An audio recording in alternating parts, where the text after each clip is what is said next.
ଖଣ୍ଡପଡ଼ାରେ ବିଶ୍ୱ ଛେନାପୋଡ଼ ଦିବସ ପାଳିତ। ଓଡ଼ିଶାର ଏକ ସ୍ୱତନ୍ତ୍ର ଓ ସୁଆଦିଆ ମିଠା ହେଉଛି ଛେନାପୋଡ଼। ଘରେ ଘରେ ପରିଚିତ ଏହି ମିଠାକୁ ସବୁ ବର୍ଗର ଲୋକ ପସନ୍ଦ କରିଥାନ୍ତି। ଏହା ଏପରି ଏକ ମିଠା ଯାହାକୁ ଯେତେ ପୋଡ଼ିଲେ ତାର ସ୍ୱାଦ ସେତେ ବଢ଼ିଥାଏ। ଓଡ଼ିଆଙ୍କ ଏହି ପ୍ରିୟ ମିଠାର ସ୍ୱାଭିମାନକୁ ବଞ୍ଚାଇବାକୁ ପ୍ରତିବର୍ଷ ଡିସେମ୍ବର 31 ତାରିଖକୁ ଛେନାପୋଡ଼ ଦିବସ ଭାବେ ପାଳନ କରାଯାଉଛି।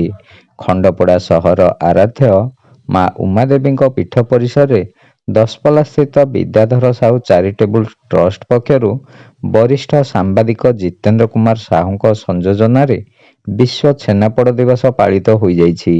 ଏହି କାର୍ଯ୍ୟକ୍ରମରେ ମୁଖ୍ୟ ଅତିଥି ଭାବେ ଖଣ୍ଡପଡ଼ା ବିଡିଓ ଅଙ୍କୁର ଅଭିଳାଷ, ମୁଖ୍ୟ ବକ୍ତା ଭାବେ ତହସିଲଦାର ବିଶ୍ୱବିଶ୍ରୁତ ତ୍ରିପାଠୀ, ସମ୍ମାନିତ ଅତିଥି ଭାବେ ସାଂସଦଙ୍କ ଖଣ୍ଡପଡ଼ା ବ୍ଲକ ପ୍ରତିନିଧି ଚନ୍ଦ୍ରକାନ୍ତ ବଳିଆର ସିଂ, ପୂର୍ବତନ ଜିଲ୍ଲା ପରିଷଦ ସଦସ୍ୟ ରମାକାନ୍ତ ସେଠୀ, ବରିଷ୍ଠ ସାମ୍ବାଦିକ ଭବାନୀ ଶଙ୍କର ସିଂ ସାମନ୍ତ, ଶାନ୍ତି ଶେଖର ରଥ ପ୍ରମୁଖ ଉପସ୍ଥିତ ରହି ଦିବସ ପାଳନର ଗୁରୁତ୍ୱ ସମ୍ପର୍କରେ ଆଲୋକପାତ କରିଥିଲେ। ଆଜକୁ ପ୍ରାୟ 80 ବର୍ଷ ପୂର୍ବେ ଦଶପଲ୍ଲା ଜରିପାଟଣା ଗ୍ରାମରେ ସୁସ୍ୱାଦୁ ଛେନାପୋଡ଼ର ସ୍ରଷ୍ଟା ବିଦ୍ୟାଧର ସାହୁ ପ୍ରଥମେ ଏହି ଛେନାପୋଡ଼ ପ୍ରସ୍ତୁତ କରିଥିବା ବେଳେ ପରବର୍ତ୍ତୀ ସମୟରେ ଏହି ମିଠା ଜନସାଧାରଣଙ୍କ ଦ୍ୱାରା ବେଶ ଆଦୃତ ଲାଭ କରିଥିଲା।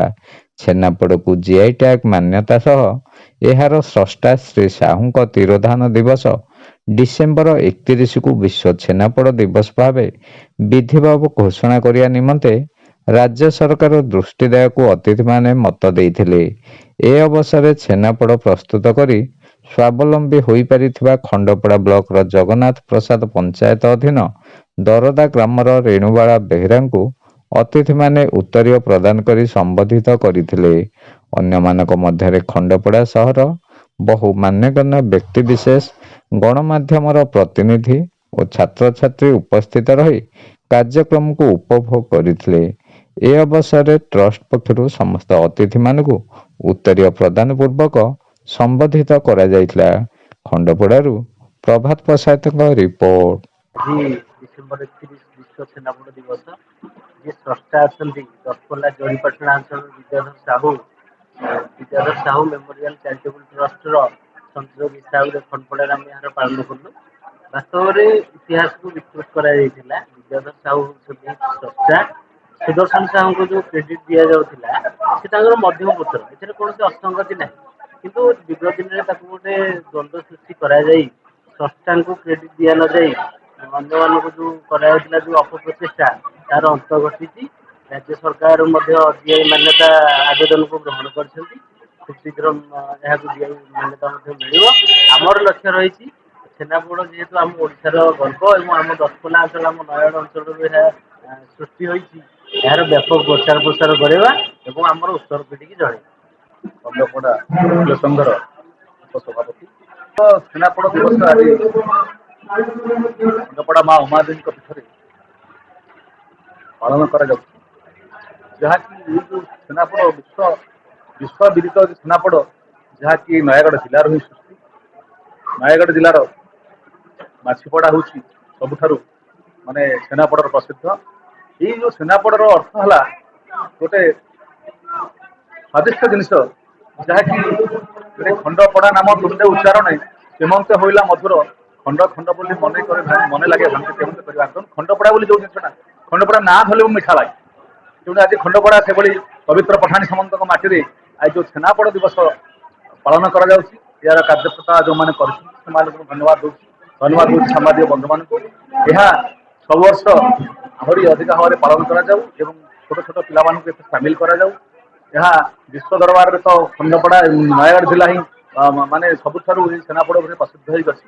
ତେଣୁ ଏହାର ସରକାର ଏହାକୁ ଗ୍ରହଣ କରନ୍ତୁ ଏବଂ ତାକୁ ବିଶ୍ୱ ମାନତାରେ ଦିଅନ୍ତୁ, ସ୍ୱୀକୃତି ପ୍ରଦାନ କରନ୍ତୁ।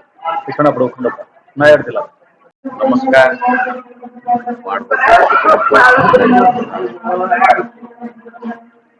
ଆଜି ବିଦ୍ୟାଧର ସାହୁଙ୍କର ଯୋଉ ଛେନାପୋଡ଼ ଦିବସ, ପ୍ରଥମେ ଛେନାପୋଡ଼କୁ ଆବିର୍ଭାବ କରିବା ଖଣ୍ଡପଡ଼ା ପାଇଁ ଗର୍ବ ଓ ଗୌରବ। ନୟାଗଡ଼ ଜିଲ୍ଲା ପାଇଁ, ନୟାଗଡ଼ ଜିଲ୍ଲା ଛେନାପୋଡ଼ ପାଇଁ ପ୍ରସିଦ୍ଧ। ବିଦ୍ୟାଧର ସାହୁଙ୍କୁ ସ୍ୱର୍ଗତ ବିଦ୍ୟାଧର ସାହୁ ଆମମାନଙ୍କର ମାର୍ଗଦର୍ଶନ ଯାହା ପାଇଁ ଆମ ପାଟି ସ୍ୱାଦ ଲାଗୁଛି। ଛେନାପୋଡ଼ ପାଇଁ ମୁଁ ଯେତେବେଳେ ଯାଏ ଦିଲ୍ଲୀରେ ମୋ ସୁପ୍ରିମକୋର୍ଟ ବନ୍ଧୁ ମୋ ଓକିଲମାନଙ୍କୁ ଦିଏ, ଛେନାପୋଡ଼ ଖାଇ ଖୁସି ହୁଅନ୍ତି ନୟାଗଡ଼ ଛେନାପୋଡ଼। ଆଜି ସେ ମହାଶୟ ବିଦ୍ୟାତ ସାହୁଙ୍କ ପାଖେ ନାହାନ୍ତି, ତାଙ୍କୁ କୋଟି କୋଟି ଶତ ପ୍ରଣାମ।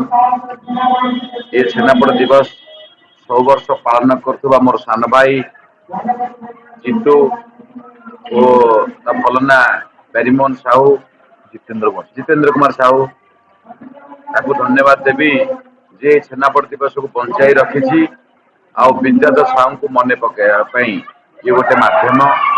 ଛେନାପୋଡ଼ ଦିବସକୁ ସାରା ବିଶ୍ୱରେ 1 ନମ୍ବର କରିବା ପାଇଁ ଯେତେ ସୋସିଆଲ ମିଡିଆ, ଇଲେକ୍ଟ୍ରୋନିକ ମିଡିଆ ଆପଣମାନେ ବହୁ ମାତ୍ରାରେ ଏକୁ ପ୍ରଚାର ପ୍ରସାର କଲେ ଆଗାମୀ ଦିନ ଛେନାପୋଡ଼ ଦିବସ ନୟାଗଡ଼ ଜିଲ୍ଲା ପାଇଁ ଗୋଟେ ଜିଆଇ ଟ୍ୟାଗ ମିଳିବ ଏବଂ ସେଇ ଜିଆଇ ଟ୍ୟାଗ ଟି ଆମେ ଭାରତ ସରକାରଙ୍କୁ ଲେଖିବା ଏବଂ ଝାରଖଣ୍ଡ ଯୁବକ ସମାଜ ମାନେ ଅଛନ୍ତି ଛେନାପୋଡ଼ ଦିବସ ଉପରେ ଆଜି ଖୁସିର ମହଲ ଆଉ ଛେନାପୋଡ଼ କାଟି ସମସ୍ତେ ଯୋଉ ମିଠା ଖାଇବାରେ ମିଷ୍ଟାର ବଣ୍ଟନ କରିବାର ଯୋଉ ଆଜି ପରମ୍ପରା ଥିଲା ଏହା ବଜାୟ ରହୁ, ସବୁ ବର୍ଷ ରହୁ ଏବଂ ମୋର ସାନ ଭାଇ ଜିତୁକୁ ମୁଁ ଧନ୍ୟବାଦ ଦେବି ଏ ଆୟୋଜନ କରିଥିବା।